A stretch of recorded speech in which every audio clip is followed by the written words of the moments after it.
Tell me the NBA team that would not sign up for Miles Turner. Most coveted free agent out there. Bobby Portis. He's now not going to be asked to be in a role that is any different than the role that he's thrived in. You get Gary Trent Jr. for about $10 an hour. If you take the glass half full approach, I don't see why they can't be a 50-plus win team this year. Five-time All-Star Marques Johnson. Alongside Marques Johnson. What's up, everybody? Hey, this is the Here District, captain of this vessel. And I got my first mate, my number one son, Kris Johnson. What up? Talk to me. Let it rain, man. Let it rain. I guess what? We're going back to teach on Friday. Yeah. Can't pass us all the breakfast. Can't pass us all the breakfast. Go fight.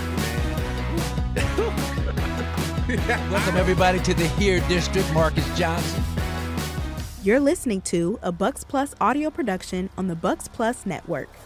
Your weekly pulse on the Milwaukee Bucks, straight from a Bucks legend. This is Here District with Marques Johnson, alongside his son and 1995 NCAA champion, Kris. Here's MJ. All right, welcome everybody to Here District. I'm the captain of this vessel, Marques Johnson. Got my first mate, Kris Johnson. What's up, Kris? What's up? Oh, man, it's all good, man. We have got a spectacular show for you today. We've got the one and only Evan Cohen, the host of UnSportsmanLike on ESPN Radio every weekday from, what time is that? 6 to 10 a.m., man. He's an early riser. We've got some other Brew Hoop extraordinaire reporters coming on to talk about the Bucks, give us the inside skinny on this basketball team. Kris, where can you hear us? You can check us out on the official Milwaukee Bucks YouTube channel. Throw us a like over there. If you want to listen to the audio version of the podcast, you can find us on Apple, Spotify, or wherever you get your podcasts. All right, first mate, you ready to get to it? Let's get to it. Let's get to it. First up, Evan Cohen. Hey, welcome to Here District. Marques Johnson, Kris Johnson, the captain of this vessel on this fantastic voyage. And we're going to make a little detour, Kris, through Madison, Wisconsin. Okay. Only momentarily, though. Big Ten country. We're Bruins. Hey, we're in Big Ten country now. Even though we can't beat Mountain West schools in football games, but that's a whole other story. But Evan Cohen, we welcome you to Here District, man. Thank you so much for joining us. Well, it's an honor. I appreciate you guys having me. And I got to tell you, I don't know how many people say what I'm about to say, but I'm a huge fan of yours on the court. But Marques, I'm not talking to you as much. Okay. Kris, I freaking loved you at UCLA. What? I'm going to tell you why. I am going to tell you why. Okay? So Marques, you are amazing. Everyone knows there's no debatable ideas or concepts. We don't need to go on ESPN Radio or ESPN2 in the mornings with UnSportsmanLike and debate, was Marques Johnson an all-time great? Everyone knows the answer is yes on that. But let me tell you something. My basketball career was crappy. I played a little bit in high school. I was not particularly good. But what I did when I played basketball was I despised one thing that most people love, which was shooting. I just wanted to pass. But I'm 6'1", and when I was growing up, what did I play? What's your Twitter handle? Point. Yeah. Okay. And so watching, and I was born in 1980.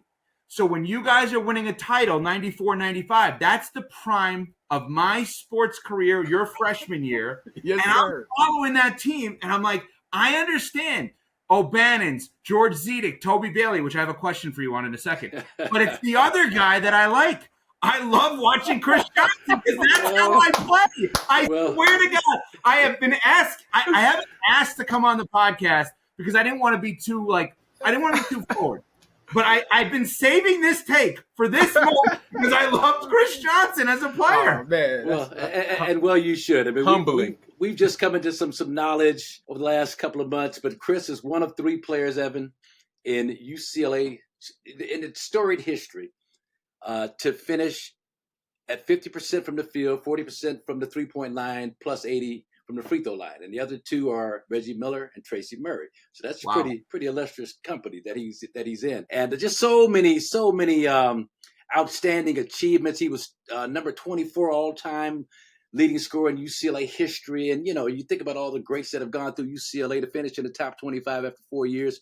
It's substantial, and to me, he's always been one of the most. And I say this Yes, because he's my son, but because it's true most of all. But he's always been one of the most underrated all through his life. 2 state championships at Crenshaw, the most valuable player in the city of Los Angeles his junior year over Tremaine Folks, who wound up in the NBA. Chris, but I'm just saying, Chris, he's always let it happen, young fella. But he's always been underrated, underappreciated. Let me put it that way. So to hear you come out, not man, by me. Not by me. This is beautiful. This is beautiful. So I'm going to tell you something. So my son. So now I'm going to talk to Marcus as a dad, even though Chris is we're right around this same age, right? Yeah. Wheelhouse. So my son is 12 years old. My daughter's 9 years old, right? They're playing basketball here in New York, and they're not your level, obviously. But I try to explain to them, I'm like, you want to make these teams play defense and be pass first, because every other kid wants to shoot all the time. Right. And when I was watching those UCLA teams, I'm like, this Kris Johnson guy is the one that I like because he's not ripped like Ed O'Bannon. I wasn't calling you fat. I'm not saying that. I'm just saying, like, physically, it's okay. You weren't. Portly is what I like. I'm with you.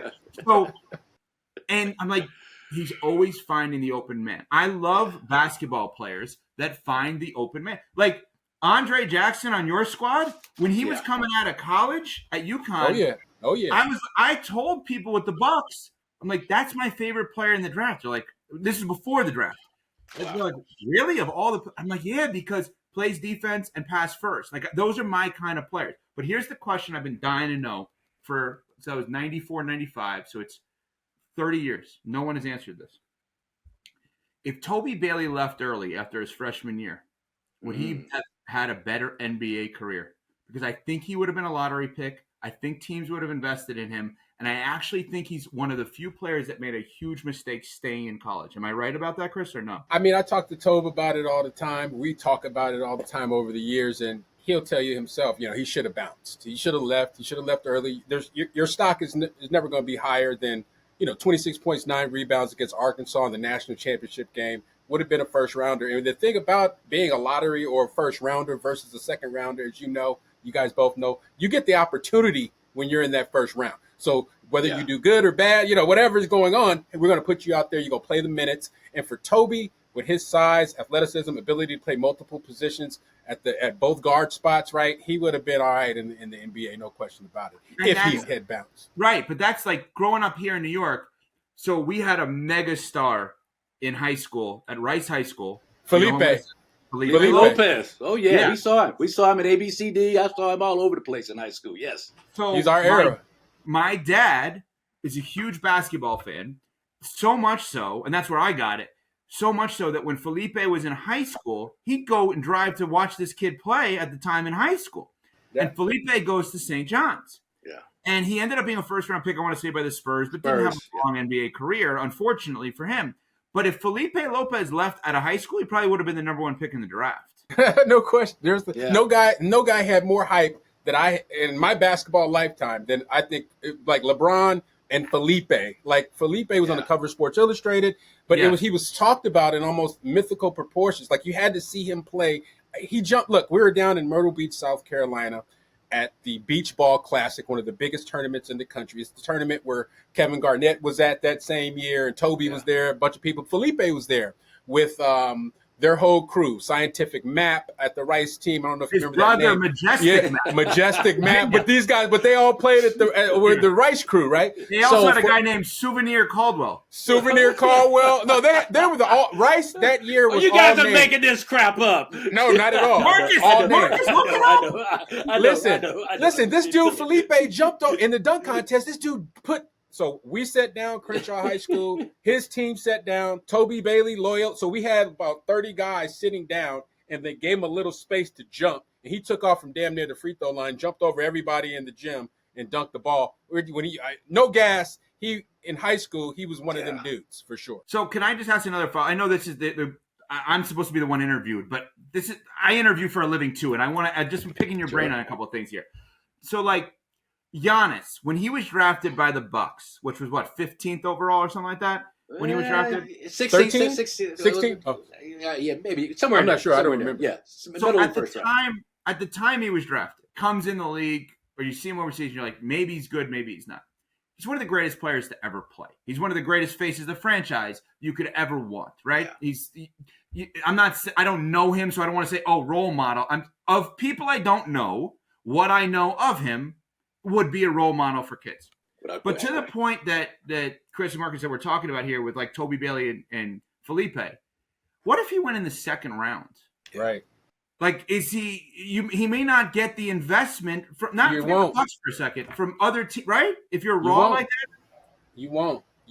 Unless you're really one of those guys that are just a dog, like a Gilbert Arenas, a Manu Ginobili, where they take you in the second round and you're just undeniable. You will not get that same opportunity as a first rounder. Giannis, being his size, his height, not having the jumper at first, he could have easily been a guy that I feel like people could have given up on and not given a shot. So the Bucks actually taking that flyer, first rounder, and saying, hey, we're committed to developing this dude, that was career trajectory altering move. Well, and Evan, you make a great point because a couple of things. We talked with Tracy Murray at a showcase. His daughter's a really good high school player going into the 8th grade or 9th grade. Eighth grade. He's really going to be a spectacular player. But I had advised Tracy after his junior year at UCLA, averaged 20 a game, had a great junior season. He's like, vet, what should I do? Stay in school or come out? I'm like, man, look, you've done pretty much everything you can do just to enhance your value. If you want to come out while the irons are hot, you need to come out now. So I asked him, Evan, I was like, this is years and years after the fact. This is like 2 weeks ago. Tracy, I gave you that advice. How do you look back upon it? And he told me, it was about who you went with. He went with Portland, I believe, right, Chris? I mean, and they had a veteran-laden team, and he didn't get the minutes. Who was the coach? Rick Alleman. Rick Alleman was the coach, veteran coach. They never practiced. He never got a chance to work on it, improve his skills, and develop like a rookie needs to develop. And he wound up losing his confidence. So if he goes to another team, my point is another team that's maybe a lottery team or somebody that he's going to start and play 30, 35 minutes, his narrative could be 180 degrees different than it is right now. And he still had a 50-plus point game when he was with Washington, D.C. or somebody. Yeah. Still had some good games. But so it's all about where you wind up. And that point about Giannis with Milwaukee and the support system. Dave Dean taught him how to drive, and John Horst was a youngster, and everybody, just loved on him and just made him feel so special and at home. And it's Milwaukee. And so it makes a huge difference in terms of, kind of the trajectory of your career where you start out with. On that point, the Jason Kidd thing of running point Giannis, giving him that opportunity for like an extended period of time as a huge dude that you would never see in that slot, really, like that really changed his life. Yeah. I mean, that changed his confidence, his belief in himself as far as bringing the ball up. And now he makes it look like child's play. But if that doesn't happen, I'm not sure what we will be seeing, what version of Giannis we will see. Well, and to that point, I came in, Evan, with the Bucks. I always get it confused. But I think Giannis was going into his second year, maybe his third. He was still young, like 19, 20 years old. He was turning 20 that December, I believe. And I thought that his ceiling, realistically, I said to myself, watching him that first year or so, if he can average 18, get about 8 or 9 rebounds, sneak into an all-star game or two over the course of his 13 to 14-year career, that would be the ceiling for this young man where he is now. Who knew? When Chris talked about Jason Kidd putting him at the forward point guard position, putting the ball in his hands, that was the second half of the season. We weren't going to the playoffs. Giannis from that point on averaged like 23 points and like 13 rebounds, 8 or 9 assists, had 4 or 5 triple-doubles over the last 20, 25 games. And that's when you saw the enormous potential of who this guy was going to wind up being. And I didn't see it before then, but when you saw the ball in his hands and Jason Kidd at practice standing on chairs, I was there, I saw it, so he could see what Giannis saw at 6'11", 7 feet tall. Jason 6'3", 6'4". He wanted to see what Giannis saw and would instruct him accordingly.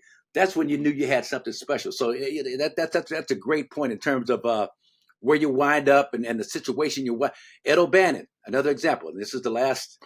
I'll belabor this subject, but he was one of the greatest players, Evan, that I've seen in college basketball. His heart, his intensity, his leadership. Chris will tell you, Toby Bailey's reading a newspaper after a good game one morning. Ed comes in and slaps the paper out of his hand. Go, stop reading up.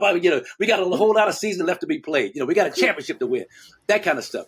He goes to New Jersey with Benoit Benjamin, Jason Williams, Derek Coleman, and I'm not knocking those guys, but it's a different mindset of veteran.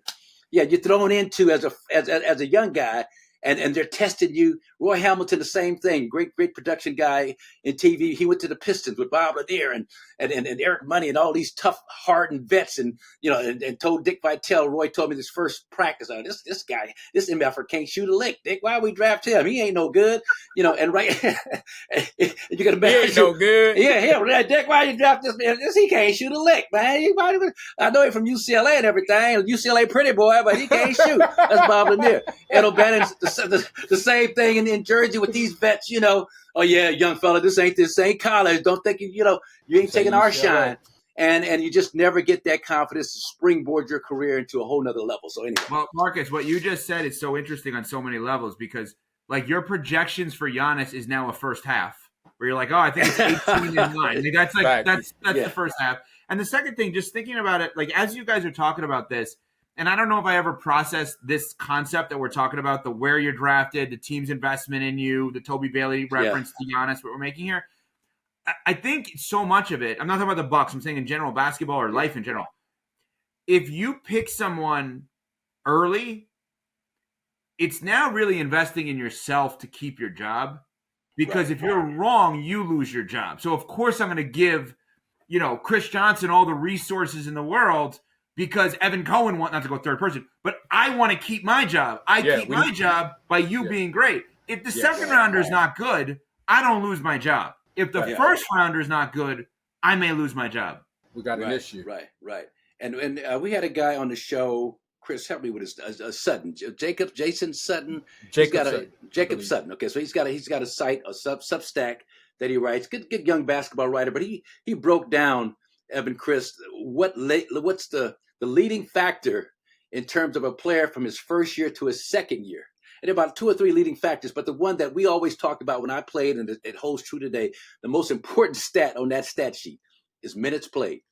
And that was the thing that he talked about, that the guys who got the minutes on teams who weren't that good, expectations weren't that high, they got the minutes and they were allowed to shoot it with impunity and not get criticized and not taken out of games and not get stuck on that short leash where they're afraid of making a mistake. Guys who shot a lot of shots, had a high quantity of shot attempts, and played the minutes were the guys whose second year you could project as being even more successful than their first. So it makes sense. The opportunity. Yeah. Well, it's also as you're being evaluated. Like, I mean, think about what we do for a living. I do a 4-hour show every single day. If I'm thought to our show, Chris Canty, Michelle Smallman, and I, I'm sure we are evaluated minute by minute. But if in theory, if our bosses at ESPN were to say, I didn't like the first 12 minutes of the show, you're out for the 13th minute. That's going to screw with your head. But if it's day by day, week by week, or in your case, game by game, or show by show as we're doing now, I feel like that gives you a little bit more mental leeway to not sit there and say, is he or she going to take me out of the game right now? It's a little different. Yeah. Well, and to your point, so doing my research on you, Evan, I mean, you're a Badger, Wisconsin Badger, all the local fans, we love that. But at UW Radio, James Hoyt, a professor that you had, there's another guy that you talked about who's really kind of supervising the radio, but he kind of first got you interested in broadcasting. Yeah. At UCLA, my guy was Professor Arthur Friedman. And he was a really good friend of Mike Warren, who was an actor, Hill Street Blues, a great UCLA basketball player. But Professor Friedman, Dr. Friedman, took me under his wing and actually wrote up an independent studies major for me in the theater arts department, focusing on journalism, broadcasting, and film. And so I was able to pick and choose the classes that I want. I had my own campus TV show 3 days a week, closed circuit TV under the guidance of Frank Lauderette. I mean, that experience, all I'm saying is that when you get key people in your life at those key moments, they can propel you to the next level like nobody else can, man. And you had that experience at Wisconsin under Professor Hoyt, I assume. Yes, no doubt, Marcus, and thank you for bringing that up. So growing up in New York, at 9 years old, all I ever wanted to do was sports talk radio. I listened to a show called Mike and the Mad Dog. I know you guys had Mad Dog on your show, and he loves old school basketball. And I'll kind of go full circle on this in mentioning Mad Dog. So I grew up wanting to be them and Howard Stern. Those are my two. Howard Stern in the morning, Mike and the Mad Dog in the afternoon. This is all I ever wanted to do in life was talk radio. So I played basketball, football, baseball in high school. I was a high school quarterback, a horrible one at that. And so I go to the University of Wisconsin, and I get there, and I keep hearing about this guy, Professor Hoyt. And I'm like, I didn't have him as my teacher. Yeah. Because you sign up for classes your freshman year. You're like, I mean, Chris and Marcus, you guys probably could pick your teachers. I can't, right? I couldn't pick who I wanted to have with professors. So I keep hearing about Professor Hoyt. I finally get in touch with him, and I schedule a meeting with him. So I was working at student newspaper and student radio, and I scheduled a meeting with him. This must have been my sophomore year. And he says, we have an internship that goes out every year to one senior in the journalism department at the University of Wisconsin. And what that student gets to do is they intern for Matt LePay and Mike Lucas, who are the broadcasters for basketball and football, for the entire season. And this is unheard of to me at the time, and I'm sure you guys will, because Chris and I were in college, general vicinity, same time. You got a stipend with that. They paid you. Yeah. What? I got paid in college legally more than you did, probably, legally. Facts. So one senior journalism school, okay? I didn't get into the journalism school. I was in the communication arts school. Professor Hoyt saw something in me. I got that internship my junior year and my senior year. Wow. Got paid both years. Both years. You're only supposed to get it one, and I was actually not, I guess, kind of not eligible for it, but to Professor Hoyt's credit, almost like, I guess, a scout, like when you find a player overseas, you're like, this guy, who you just mentioned, Manu. Whoever found Manu saw something, right? 60th pick in the draft. Right. So it then leads to me meeting Matt LePay, who's the voice of the Badgers, who I just was in Madison a couple of weeks ago. He got inducted into the Wisconsin Sports Hall of Fame. Matt takes me under his wing. I intern for him, and I'm attached to him for 2 years while I'm in college. I get done with college. Matt helps me get a job in Madison. 3 months into my job in Madison, I get a call from Craig Karmazin, CEO of Good Karma Brands, and Steve Policiner, the president of Good Karma Brands, saying, we're starting a radio station in West Palm Beach, Florida. It's an all-sports radio station dedicated to Palm Beach County, and it's the largest market in the country without an all-sports radio station dedicated to the market. So think about this for a second, right? All the Bucks fans inside Milwaukee are listening to ESPN Milwaukee. All the Bucks fans all over the country and the world are in many ways listening to their local sports station, right? You guys, I know LA, 710 in LA, huge station, whatever. This is a top 50 market in the United States of America that did not actually have a sports station. An hour from Miami, 2 hours from Orlando. And you guys know from a business perspective, there's a lot of money there for advertising partners that in Palm Beach County, Florida. Yes, sir. So starting a station from scratch, I go there, I get the job, and I work there, and I go from nights to afternoons. I'm doing all kinds of University of Miami stuff, cover the Heat when they won the championship 3 times, all this stuff, right? And then I get a phone call to go the full circle out of nowhere from Mad Dog Radio on Sirius XM. They said, we'd love for you to come try out to get this national show. And I'm like, well, I didn't apply for this. Like, I don't, when you get in our industry, if somebody calls you for a gig and you didn't apply for it, that's cool, but it's dangerous. Why you say that? Okay, great follow-up, Chris. Here's why it's dangerous. What if I go try out or I do a practice show, I don't tell who I'm working for, they find out, I don't get the other job, I lose this job too. Right. Yeah. So that's dumb. It's a public business. You can hear, it's not like you're going to go meet with a law firm and you could do it at a coffee shop. Nobody knows who you are, right? It's a little different in this. You go on a free agent, Marques Johnson today goes on a free agent visit with a GM. Everyone's going to know, oh, he was on that free agent visit, right? I'm not saying I'm your level. Don't get that twisted. So I called Craig and Steve and I said, listen, Sirius has interest. I don't want to leave this, but I'm interested in doing that. They're like, go for it. Go try to do it. We'll deal with what happens after the fact. So they fly me up to New York. And this all, by the way, One thing, you asked the question about Professor Hoyt. I know this is a long answer, but one thing leads to another. Professor Hoyt put me with LePay. LePay puts me in Madison. Madison gets me to Florida. So they fly me up June 2011. I'm living in Palm Beach County. They fly me to New York, which is where I'm from. June 2011, okay?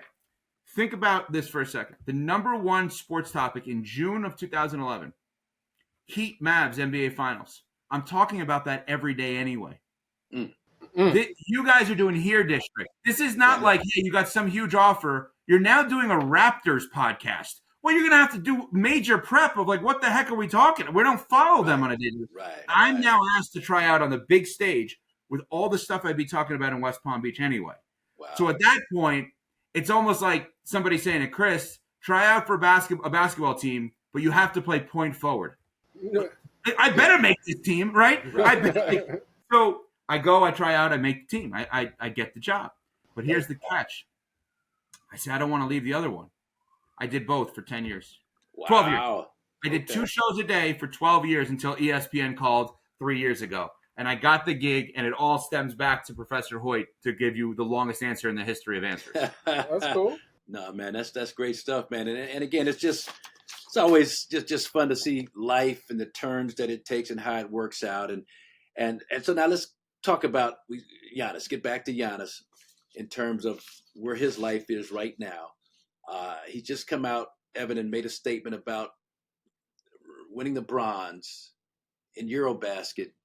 What do you say, Chris? That was the biggest accomplishment of his life up to this point. This is a 2-time MVP. This is MVP of the NBA Finals, a 50-piece in the closeout 6 games, 17 for 19 from the free throw line, from a guy who normally struggled. I mean, can you relate to that, Evan? You think he's a prisoner of the moment? You think I know he talks about the 12 million Greece fans and how important it is to them, but man, it's just hard for me to understand that kind of rationale. So, Marcus, let's try to take the name out for a second, right? So let's play this out for a second. Is it common for the best player on a 50-plus win team to be in the MVP conversation? The answer to that is yes. Yes. Right? Yes. Is it common for an MVP to compete for and win a championship? Yes. Yes. Is it common for the best player on Greece to medal in EuroBasket? No. That's since 2009. And I think that's the answer. If I had to guess, Giannis sees himself as the best in the sport, and thus his accolades that he has earned and his accomplishments that he has earned, if you apply to other versions of the best in the sport, would align with that. Right. The best on Greece would not align with a medal the way that the best on an NBA. Now, he's the best on both, but he's not competing similarly in both genres, so to speak. Does that make sense in what I'm saying here? No, without question. And to your point, I mean, Harris Stavros, one of the biggest writers in Greek basketball, has known Giannis since he's 14 or 15. He talked about the only 2 teams that are happy after EuroBasket. It was a great statement. Are the team that finishes first and the team that finishes third. You know, your third place team that gets a medal sneaks in. Lose the finals. And the second place team, they've lost the finals, so they're not happy. So it was a great point, and I understand it. But man, I don't know. Go ahead, Chris. But MJ, I get where you're coming from, but also you got to look at it through Giannis's lens and how he views Greece, the country, right. What the jersey actually means to him, why it means what it means to him.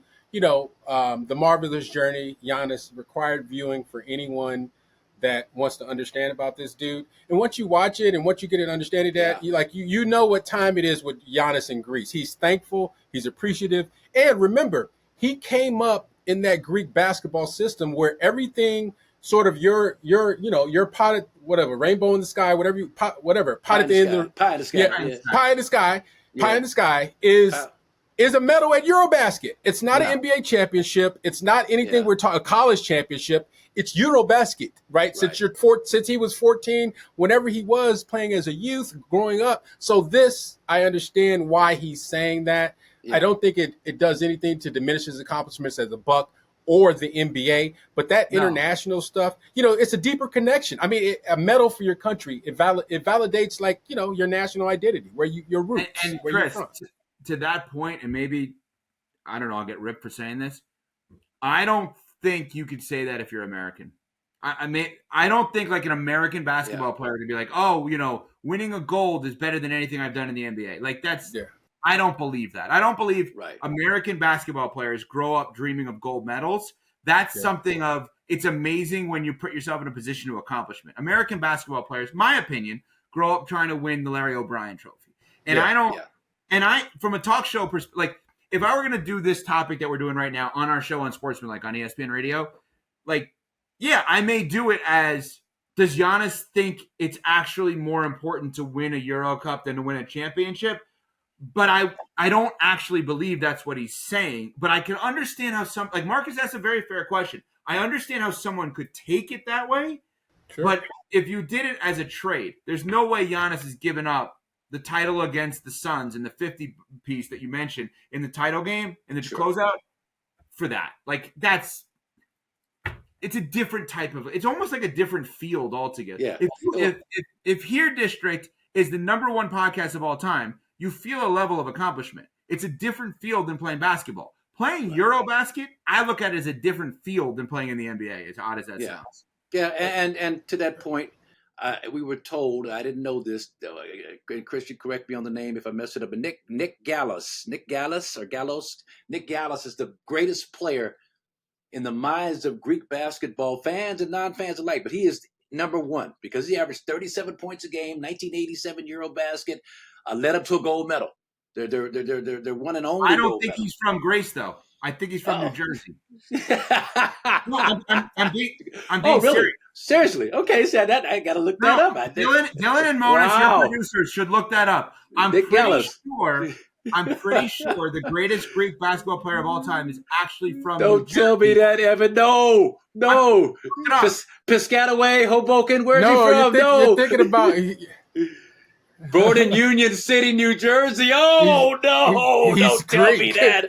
No. They're acting like this guy is homebred, homemade, came through the, he's from Union freaking City, New Jersey. He fits he fits the part for them. You know what I'm saying? Like, I'm not saying that as a bad way. I mean, a bad way. I'm just saying it's interesting. Yeah. They will make, come on, it's a larger Giannis is the conversation. Greatest, let's be honest. We're right. That's my point. And plus we get into the whole Plummer era of 1987 and the Euro. Oh God, here we go. They had Drazen Petrovic, they had Vlade Divac, they had Tony. All these guys were young players back in those days before the war and the different countries it was Yugoslavia and not Serbia. You know what I mean? So it was, but I don't know. I just have an issue with that because of and this is where it comes from with me, just because of my respect and having watched Giannis these last 13 years go from where he went to where he is now and the work that he's put in. I just got, to me, I just can't see how you cannot say that he not only one of the greatest players the greatest player in Greek history, but top 3, 4 in the world right now, 2 or 3, whatever you want to do. Go ahead, Chris. No, there's no question about him being the greatest player in Greek history. I think it's like this thing that the old school traditional fans have with Giannis. Who Giannis is why they don't view him as the greatest. There's a lot of Giannis that I admire, and I think the number one, he's the greatest player in Greece basketball, let's be honest. But the thing that I love the most about him is how little he cares about, I need to be around this person in the summer. I need to be around that person in the summer. He's so old school in that mentality of the way that you guys were and the way Marcus probably that it was for you. I don't care if somebody went to UCLA. If he's on another team in the pros, I'll go to his birthday party when our careers are done. But until then, I hate him. I also think we can't discount the why Giannis might have said something like this about this medal. He's playing with all of his brothers. He's also led a team of players. So in the NBA, you got other guys. Everybody on the team is good. Live, big-time hoopers. You're basically the man on this team, and you kind of lifted them to unseen heights. I think that is why this resonates in a way for a guy like Giannis, your brothers, and then you bringing up these guys you were together with since youth team. Remember the dude he slapped in the back of the head?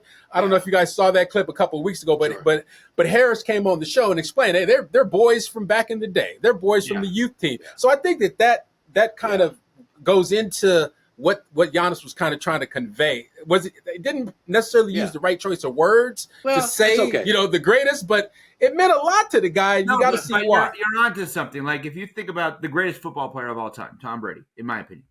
Tom Brady, the greatest team that people say let me say it differently. The greatest players that he ever played with was the season that they went undefeated, but they didn't win a title, right? With and Moss. so Randy Moss, etc. The 2007-18. So the reason I bring that up is, to Chris's point, Brady won titles with lesser talent that felt probably more gratifying than even when he was on all-star team type teams winning a title. Giannis winning a title with Drew and with Chris and Brook Lopez, etc., was insanely gratifying. But that roster built by John Horst and company was a phenomenal roster.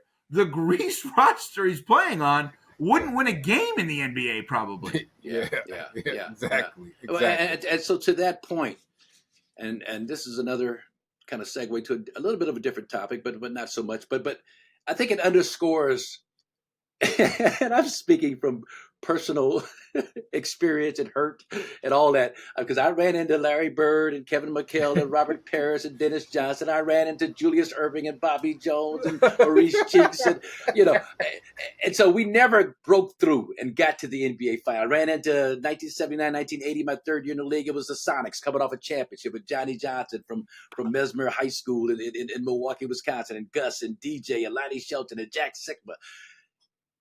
Things have got to fall into place to win a championship. You just cannot discount the kind of fortuitous, I won't call it luck, but good fortune you've got to have as a team in terms of chemistry, in terms of health, in terms of matchup. Maybe if they play the Sixers instead of the Hawks with Embiid and a Simmons who's averaging 14 points a game, and Shake Milton who's up for Sixth Man of the Year. Maybe if they play that team in terms of matchups and Giannis goes down, it's a different outcome.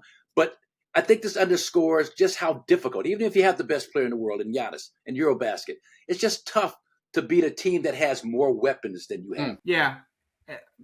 See, Marcus, your knowledge is through the roof, but it also triggers thoughts that I have that I want to ask follow-ups. Like the 79 Sonics, I'm now fascinated by because you brought that up.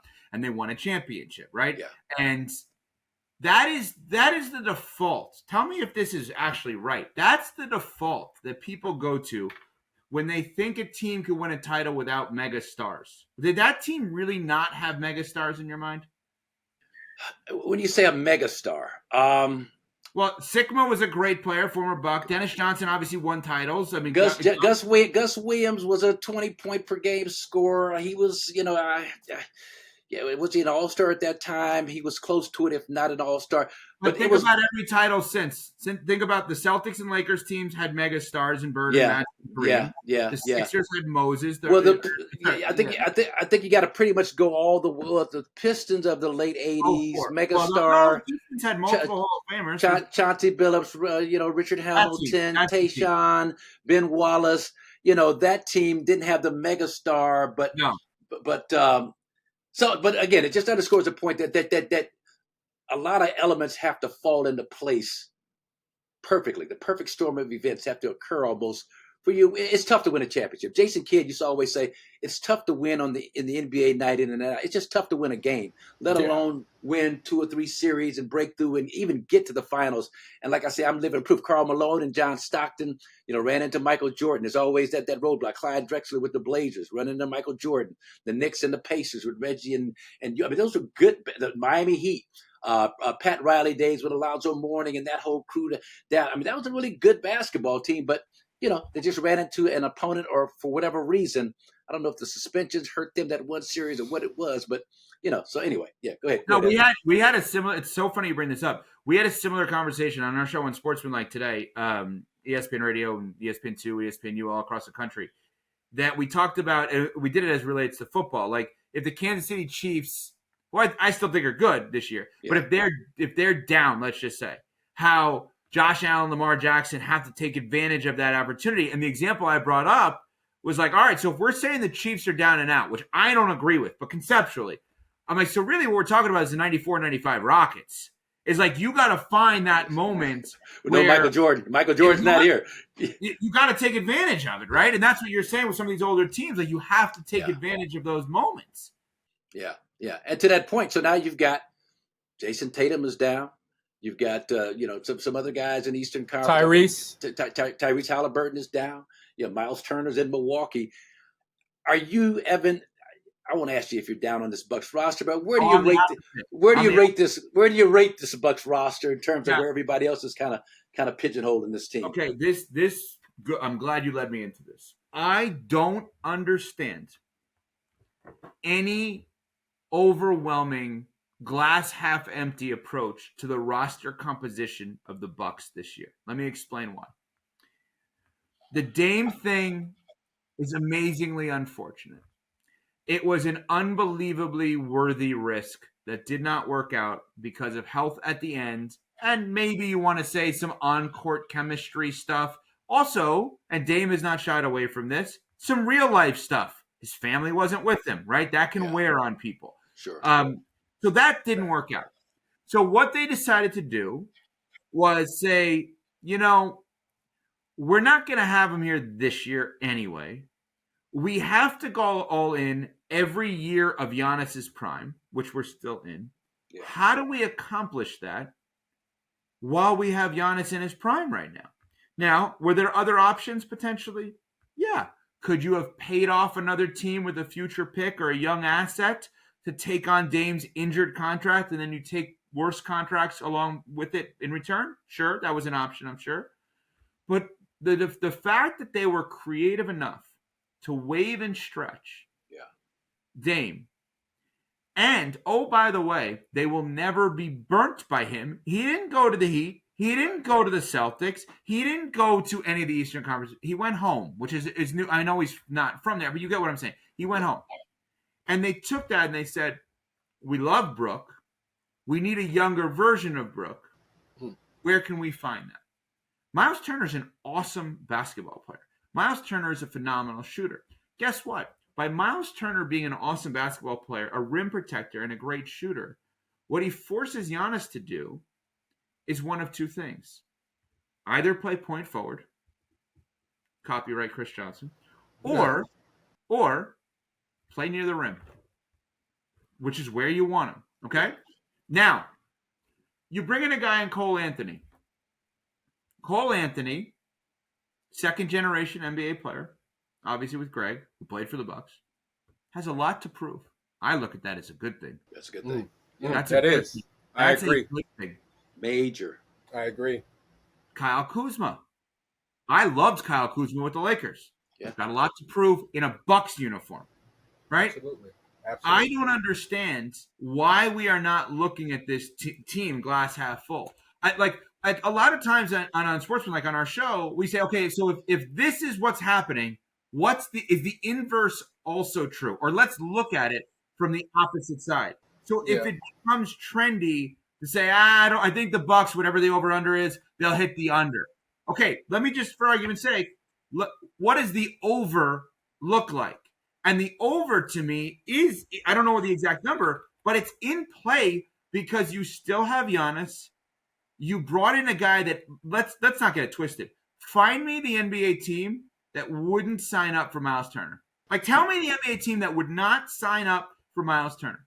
Most coveted free agent out there. People forget that. They most coveted free agent on the market this past season. Go ahead. Now, Bobby Portis, who is phenomenal in his role. He's now not going to be asked to be in a role that is any different than the role that he's thrived in, which there was a moment I thought he was going to be asked to be if Brook left and there was no Miles Turner. So he stays in the same role. You get Gary Trent Jr. for about $10 an hour. I mean, by the way, can I give you a sneaky name? Amir Coffey is not a bad player. We talk about it all the time. We talk about it right here all the time. And the Swiss Army knife that you guys know I love now, because I said it, Andre Jackson Jr. I'm just challenging people. Think about the Bucks the opposite way that you seem to be thinking about it, because you could play out an easy scenario where it actually works really well. If you take the glass half full approach, I just played it out for you, and I don't see why they can't be a 50-plus win team this year. Yeah, well, man, we're right there with you. We're right there with you, man. And I wish we could keep you here all day. You got some great insights, great stories, and Yes, sir. got to have you back here on Here District. Evan Cohen, man, we appreciate you stopping by, man. Thanks so much. Thank you, guys. I appreciate it. All right. Thanks, Evan. All right, welcome back, everybody, to Here District. I'm the captain of this vessel on this fantastic voyage, First Mate Kris Johnson, and we continue with our second installment of BucksPodFest with some outstanding local podcasts that cover the Milwaukee Bucks, and we got a couple of Brew Hoop guys with us today, Chris. We got Jackson Gross. We got Fayaz, man. Thank you guys for joining Here District. It's an honor, guys. Thank you for having us. I was appreciate thinking, like, you've had Hall of Famers on this pod recently, Kevin Garnett. You've had a Hollywood A-listers. You've had Ice Cube. Yeah, and now you're really scraping the bottom of the barrel now, bringing me on here. So times are tough, I guess. But the thing is probably our loyal listeners would rather hear the insights that you two will bring to the table because of your passion, especially you, Jackson Gross, for the Milwaukee Bucks. Now, so Brew Hoop, and we were talking off air about this whole algorithm thing. Every time I'm looking to go on Google and look up Giannis's middle name, I got to read 20 articles on Amir Coffey's weakness or whatever it happens to be. But where does the topics and subject matter come from? I mean, so many podcasts, so many people talking sports, talking Bucks, talking basketball. How much of a challenge? And we'll start off with you, Fayaz. How much of a challenge is it to come up with fresh material on a daily or weekly basis or whatever it happens to be?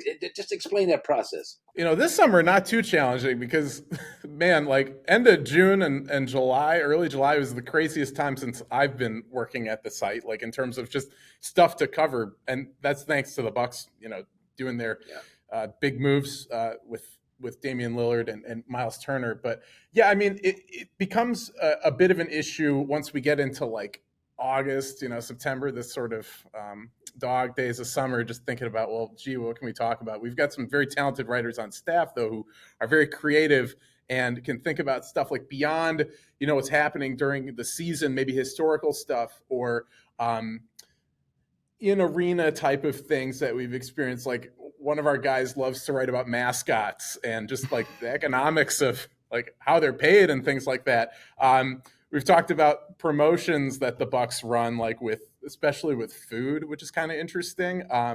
So we just have a lot of creative minds on staff, and that makes it a lot easier to sort of, to go beyond what is happening on the court. But then as far as stuff that happens on the court, we also have a lot of great basketball minds, guys who have played the game before or have just been watching it a really long time and just have experience with it, maybe from like a coaching perspective or a player's perspective. And there are ways we can break it all down. And then there's, of course, like player movement, which is kind of my thing. But then you piqued my interest. Who's the highest paid mascot?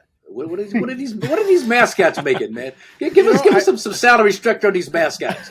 I forget. I know they're not in the CBA. Jackson? I've not seen them in the CBA. I think Morgan. I think it's Benny the Bull, right? I think because he was campaigning for. For the Bucks mascot to get a raise. Bango needs to raise. Yeah, Bango needs a raise. I'm pretty sure it's Benny is the highest paid. Okay, so once again, the big market teams are able to dominate the mascot game. I think the gorilla in Phoenix is pretty high paid too. Yeah. I worked for the Sonics back in the 90s, and Sasquatch, their mascot, was a good friend of mine. And man, he was always having surgeries and clean out some cartilage here because of all the trampoline stuff and all the things he did. Yeah, Sasquatch, good dude. But Jackson, you tell me about it, man. Coming up with compelling subject matter that you feel like the fans I want to really get into and dig into. So, yeah. And I mean, just before I want to first of all say thank you for having me on too. I'm excited that now I get to have the little trivia about myself that I've been on the same podcast that's hosted Ice Cube. Thank you very much. Today was a good day. In terms of like coming up with articles, at least during the dog days period, for me, it's always trying to find a way to like, if it's not necessarily like exactly Bucks related, trying to pull it into that. Like I went through like all my like sports cards this off season, which ended up being over like 3,000 between basketball, football, and baseball.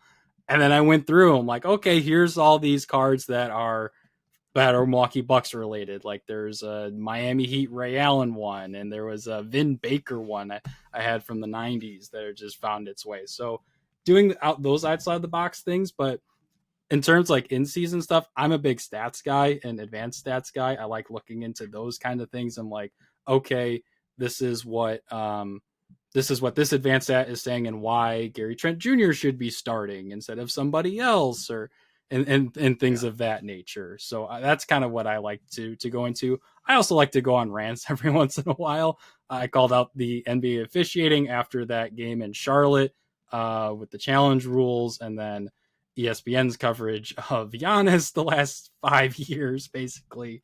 So I like to throw my opinion out there a lot too. And tell me, guys, I'm a technological novice in a lot of ways, but this whole AI thing, and that's one of the things out here in Hollywood, Los Angeles, where I'm based, in terms of screenwriting and other things that there's a lot of concern with.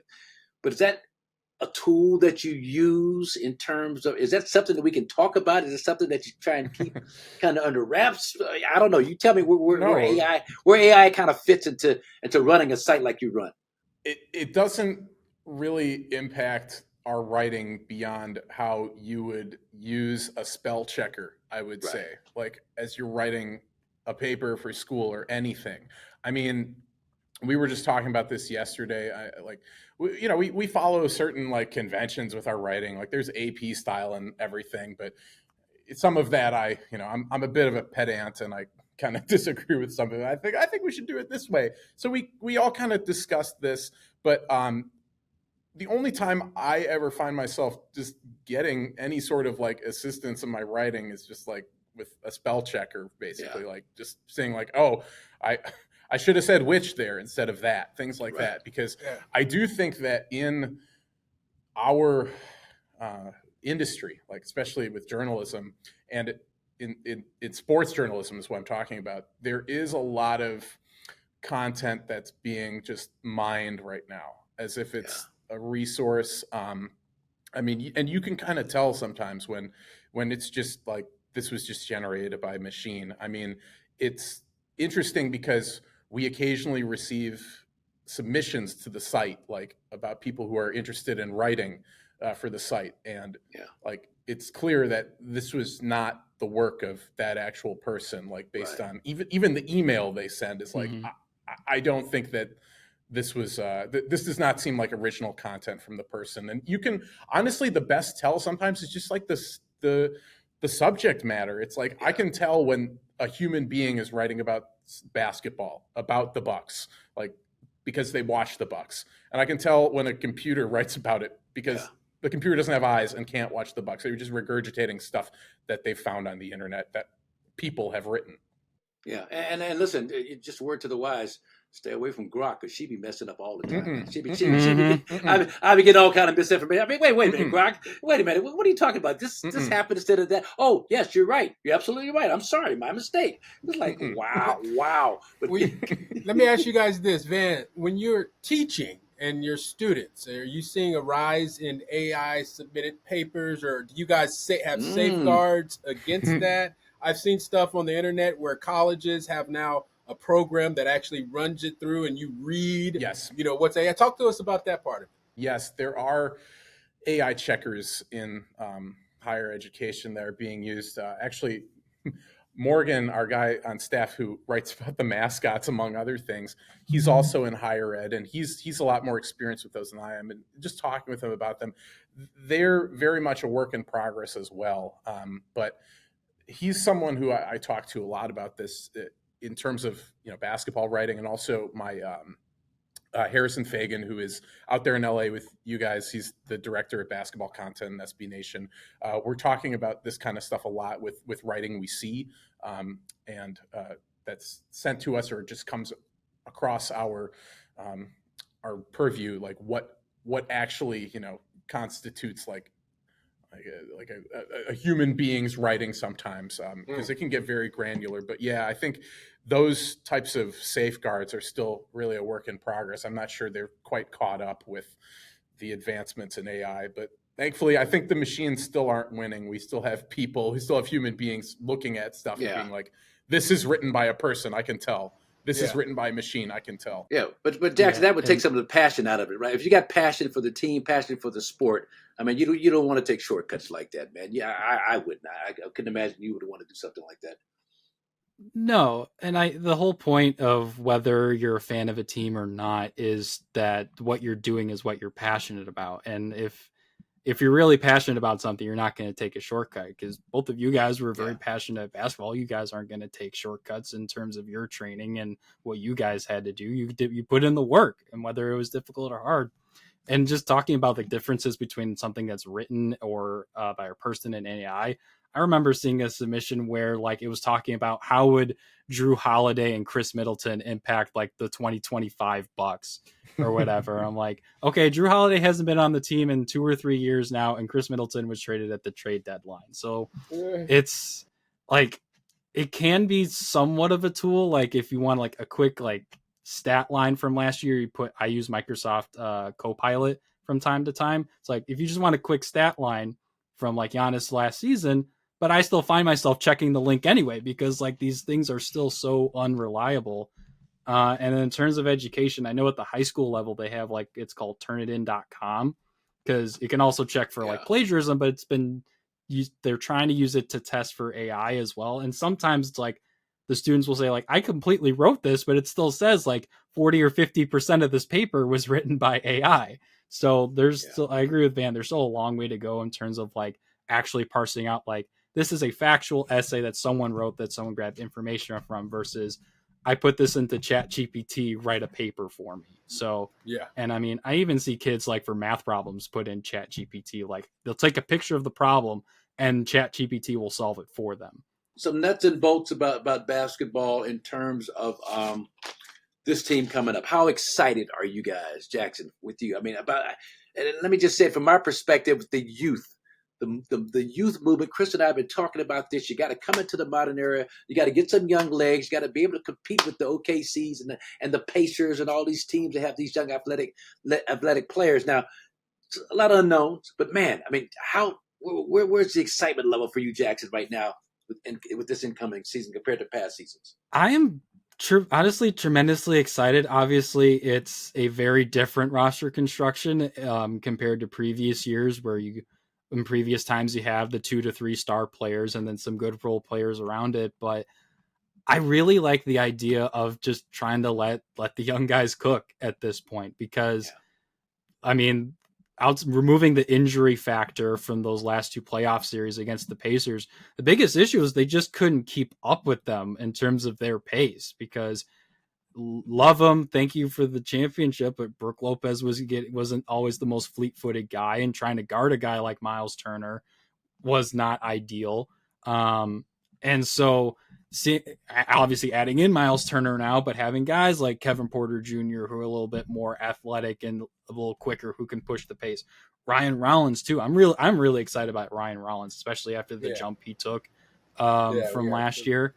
And I can't wait to see what the actual starting lineup is moving forward, whether they're going to opt for an AJ Green, or who's going to win that point guard battle between Rollins and KPJ. So it's not like, it doesn't have the star power necessarily, but in terms of fitting in with this modern NBA and all the new salary restrictions with the aprons, I really like what this team can do. Yes, Giannis will shoulder a lot of the offensive load as he usually does, but I think it can be a like score by committee, where if you have one guy who's kind of having a bad night, you have 2 or 3 other solid guys who can kind of pick up the slack. And so I'm just excited I feel like this team really has a nice amount of depth, because I really don't think they were able to have that when you're paying Damian Lillard $50 million, paying Chris Middleton $30 million, paying Giannis $50, Brook $20. So there's a lot more flexibility and versatility with this team, which I'm really excited about. And for me, when I look at the roster, I'm looking at guys that might not necessarily be stars, but guys that have the potential to be a star in their role. Like, you know, you talk about AJ and Gary and Kevin Porter Jr., like those are guys that could potentially have major seasons playing well above their pay grade. That's going to help contribute to wins. Van, I had a question for you about this whole why the national media is down on the Bucks. A lot of people have the Bucks anywhere between, you know, 4th to a 6th seed. Some folks have them in the play-in. Why do you think folks hating on the Bucks so tough after this offseason? I don't want to this hat is not made of tinfoil. I know for people who aren't watching, I'm wearing just a baseball cap, but a Brewers cap, by the way.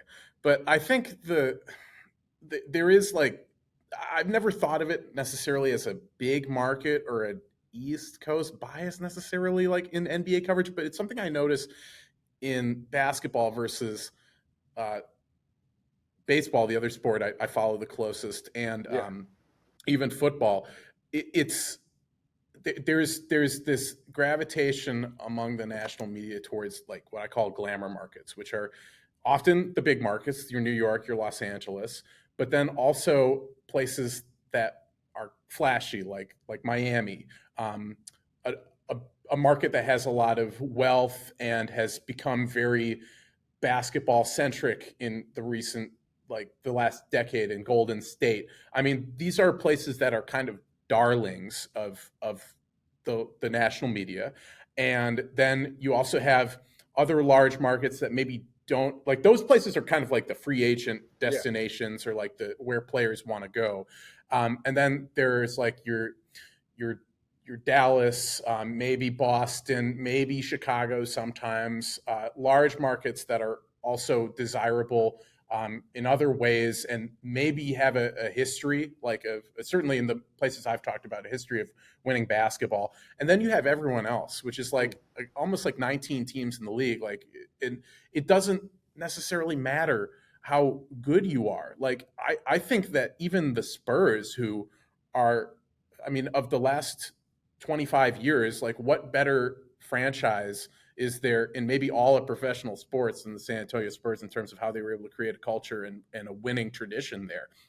And there was still, I thought, like, even back in, like, you all remember, like, 2002, 2003, everyone's like, the Spurs are boring. They're bad for basketball. Like, this is, it's like, but they win. And like, Tim Duncan isn't like the flashiest player. He's not dropping 50 balls on guys all the time like Kobe is, but he's winning games. And it doesn't matter how it looks. And they just still weren't getting that respect even into the 2010s. Like, you know, obviously Kawhi is a big talking point right now, but I thought there was a little bit of that involved when Kawhi was exiting San Antonio about 10 years ago. So I think that now is what's affecting the discourse around the Bucks. Is like they've been successful, but they haven't been as successful as the Warriors, and that's the standard that you need to get to in order to join this like venerated class of teams that I was talking about earlier. And like the Nuggets haven't gotten there, and like championships don't even necessarily matter. Like, I don't think, you know, the Cavs or like the Raptors were ever there, and Oklahoma City, like, it's just, if you're not one of those teams, like, I don't know what you can do to become one of those teams. And what I think the only way this is going to change is if people really start kind of seeing it that way, being like, okay, you know, this is a preference that the media nationally has, like, whether it be based on market size, whether it be based on history, whether it be based on fan interest. And that's what I think drives the narrative and what drives the negativity towards teams like the Bucks. And I think you'll see it towards teams like, let's say the Nuggets, if they don't win a title this year. I mean, are they finally going to start talking about like, well, when does Jokic have to ask out of there? I mean, I think a lot of Bucks fans have been wondering, like, why haven't people been talking about that the last couple of years? That's my spiel. No, that's a good spiel. Good spiel. We're going to wind it up with this. We got a little thing we do, rapid fire questions. Going to ask you a couple of questions. You got to dig into that vast knowledge of Wisconsin sports that you have. First one for you, Jackson. Is this the biggest summer in Wisconsin sports history between Micah Parsons and Miles Turner and the Brewers? Is this the biggest summer? And Van, you get a chance to think about this, but Jackson, you're on the hot seat. When I do think about it, like especially the Brewers are really good. The Bucks made their typical offseason noise, and then now the Packers are looking like a Super Bowl contender after pulling off one of the biggest fleeces of all time. I mean, a lot of people around here were comparing it to when the Bears got Khalil Mack about 7 years ago. Like, they still gave up like multiple draft picks. All the Packers had to give up were 2 first-round picks and Kenny Clark. And if they can keep this up, and I don't see a reason why they can't, like this is going to be a really good summer for Wisconsin sports. It's a good summer, but I wouldn't say it's the biggest. I think it's one of, like in my lifetime, one of the best. But I mean, just because of the nature of 2021, where the finals was pushed well back into the summer, into July. It was great. They won the finals on my birthday, and like there's never been an NBA championship played on my birthday, which July 26th, July 26th, 21st, July 21st. It was a great way to ring in my 33rd year on the planet. But yeah, and I was there I was in the Here district. I'm in the Here district now. I was in the Deer district.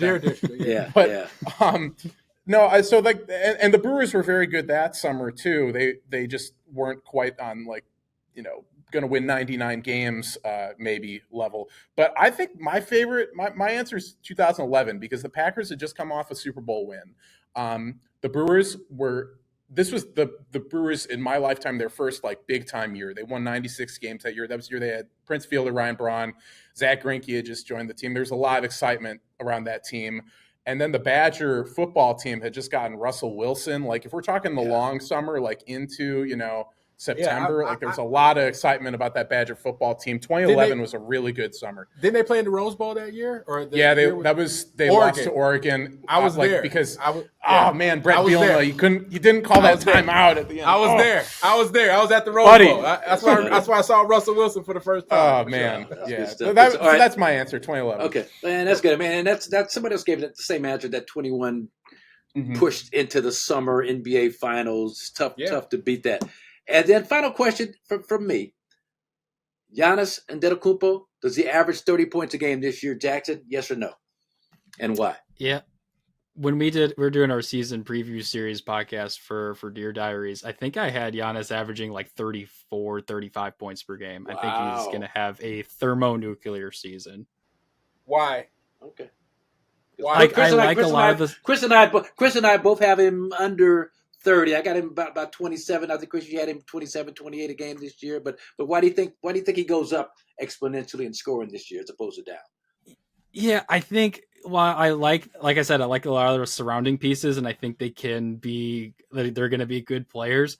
I just think there are going to be some nights where like the shot is off for almost like a lot of the guys, and Giannis is going to have to go for another 40 or 50 or maybe even another 60 bomb a lot more frequently than we've seen in the past. So I just think there's going to be a lot more of those types of games where he's just going to have to carry more of the load without a necessarily true all NBA or all-star level number two guy, him, especially on the perimeter.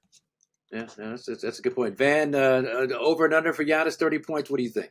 I'm taking the over, but not by too much. I just think that he, at this stage of his career, he's a 30-point per game guy. Like, he's been that now for 2 seasons, I think. Or more, but just lock it in. Yeah, okay, I got you. Yeah, I think that's just like a bare bones thing for him now, especially like with how many more shot attempts will probably be funneled towards him this year. What I think he's going to do is average a career high in assists. I think he's going to be pushing up around 8 assists this year. I think what we saw at the end of last season is I don't think he's going to average a triple-double for the entire season like he did over that 8-game stretch, but I think he'll be up around 8 assists this year, and he'll still be over 10 rebounds a game and 30. All right. Well, listen, guys, we appreciate you stopping by.